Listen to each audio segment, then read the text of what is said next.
మనిషి ఆహారం ఏమిటి? మనిషి దేన్ని పడితే దాన్ని తినొచ్చు.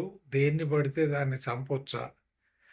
ఇలా దేన్నైనా చంపి తినేటువంటి హక్కు మనిషికి ఎవరిచ్చారు?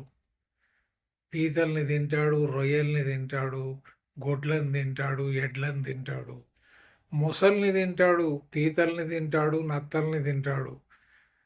ఆఖరికి క్రిమి కీటకాదులను అంటే బొద్దింకలు, గ్రాస్ హాపర్స్, గొల్లభామలు అంటారు చూడండి.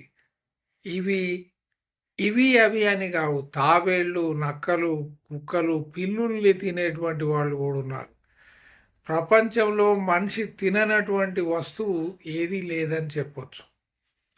ఏ ప్రాణి కూడా మనిషికి ఆహారం కావాల్సిందే. అలా చేసుకున్నాడు మనిషి. ప్రాణులలో తెలివైన వాడు కాబట్టి దేన్నైనా కానీ చాలా చాకచక్యంగా పట్టుకొని దాన్ని శుభ్రంగా తినేసిపోతున్నాడు. అదే మనిషిని ఎప్పుడో ఒకసారి ఒక పులియో ఒక సింహమో తిన్నదనుకోండి, ఎప్పుడో 5-10 ఏళ్లకు ఒకసారి అది కూడా మనిషి అడవిలోకి పోతే ఇక అది సెన్సేషనల్ న్యూస్ అయిపోతుంది.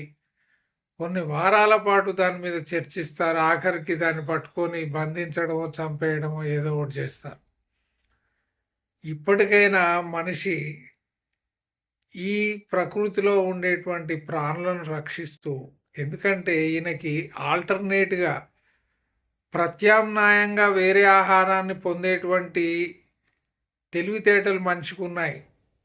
తన ఆహారాన్ని శాకాహారం ద్వారా కూడా, పంటల ద్వారా కూడా సంపాదించుకోగలడు. దేన్ని పడితే అది తినాల్సినటువంటి అవసరం మనిషికి లేదు.